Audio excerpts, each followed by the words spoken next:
think about society and how it's arranged. I think it will lead to more people questioning capitalism, and it should lead, to a spread of socialist ideas. But once again, it comes back to the point that has been raised here. What is the role of a minority of socialists? I mean, the argument being put forward is that the role is to lead people, so to offer them, in Trotskyist thing, offer them slogans to follow, and then try to have an assault on the capitalist state, or try to capture the Labour Party or a New Workers' Party or something like that. But I mean, our view on what a minority of socialists should do is what our friend at the back there says. Talk to other people. I mean, our role is essentially educational, if you like. It's not to try to be a leadership group. It's to spread the idea of socialism, because the only people in the end who can establish socialism are ordinary people, if you like, or people like us here in this room, not great leaders, because I mean, great leaders. Well, leaders can't go much far in advance of their followers. So I mean, what we can do, if you like, in this present economic situation. Well, we don't want to go around saying "I told you so," but we can say, look, this is contradictions of capitalism are much more evident now than at other times, because you've got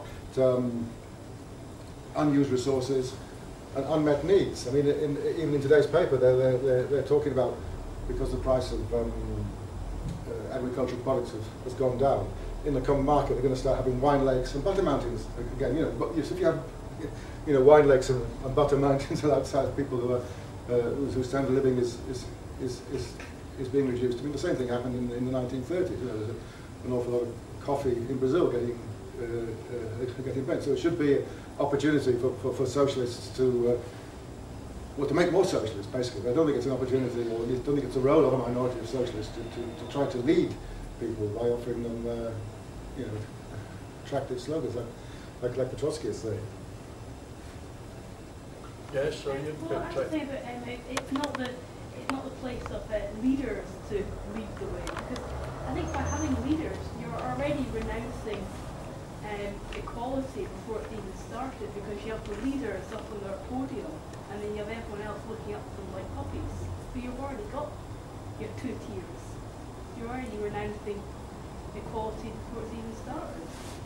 Good point. Do you want to sign this application for? Any other points before we call in the both speakers to end up? Yes, you put your hand up.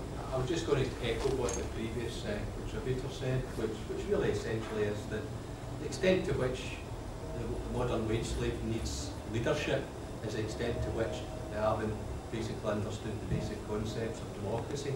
Because anyone who is democratic and understands the need for democracy and effective social change is someone who expects and requires to be consulted and isn't going to be led by someone else. You don't have other people doing various bodily functions for you, like eating and thinking. Why should you need to consult some leader, whether self-appointed, whether great or not so great? The two concepts, democracy and leadership, are, as far as I'm concerned, mutually exclusive. Anybody else? If not, I think what we could do is, if you're agreeable, because we don't want to have a leadership here, but if you're agreeable, what we'll do is I'll ask Hillel Ticktin started off the proceeding. It's only right that you should end it. So if it's okay with you, if you give me 5 minutes here, we'll have it now, and then I'll give it to Hill, and then we'll finish the meeting. Is that okay with you? Okay. Right, 5 minutes, Adam. Well, I don't want to turn this meeting into a meeting of the Dead Russian Society, but I will for a moment, just to help Hillel about socialist accumulation. I haven't got the advantage of having read The Revolution Betrayed in the original Russian, but if you want to check it, it's in Chapter 2, Economic Growth and the Zigzags of the Leadership. First of all, there's a reference on this page to forming a connection between the present economy and socialist industries. And then there's this passage: the hypothetical possibilities of socialist industrialization had been analysed by the opposition as early as 1922-25. Their general conclusion was that after exhausting the equipment inherited from the bourgeoisie, the Soviet industries might, on the basis of socialist accumulation, achieve a rhythm of growth wholly impossible under capitalism. And that was the programme of the left opposition, which Trotsky was leading. So I think Trotsky did talk about socialist industrialization, socialist industries in Russia at the time. And I think, as I say, it's only speculation that if he had won out against Stalin, that would have continued. On the second question about whether a minority of socialists, if the Bolsheviks were socialists, should have seized power in Russia in 1917, if we can change now from the dead Russian society to the dead German society, this is what Engels wrote in 1850. The worst thing that can befall a leader of an extreme party is to be compelled to take over the government at a time when society is not yet ripe for the domination of the class he represents and for the measures which that domination implies. What he can do depends not upon his will, but upon the degree of antagonism between the various classes and upon the level of development of the materialist means of existence, of the conditions of production and commerce upon which the class contradictions always rise. So what he can do, what he ought to do, I mean, already in 1850, Engels and Marx says something similar in another passage.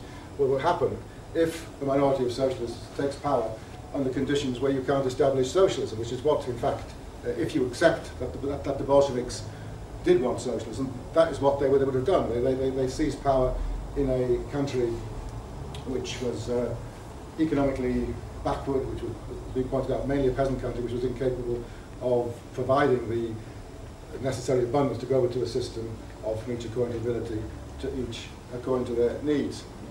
Now, as to the effect of the Russian Revolution, obviously at the time it did have an impact, because if you think about it, there had never been a government composed of people claiming to represent the working class. There'd been, I think, in one state in Queensland or somewhere in Australia, a Labour government. There hadn't been, that type of government, so it did have some sort of an impact. And of course, there was great discontent after the war. And as Hillel has pointed out, the main support the Bolsheviks had in Russia was to stop the war, which they tried to do. But that's not the same thing as support for socialism.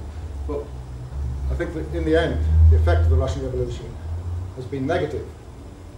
I think we could even argue that they put the clock back at some point, because the socialist movement in the West was developing very slowly, but on a democratic basis.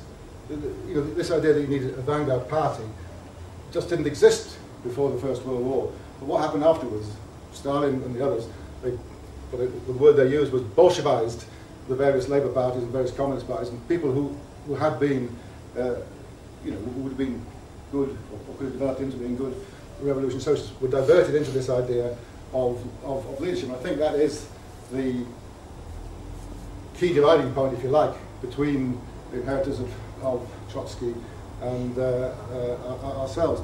But before sitting down, I want to make one point about how we think socialism will come. It's been suggested by two people here that it's our view that all you have to do to get socialism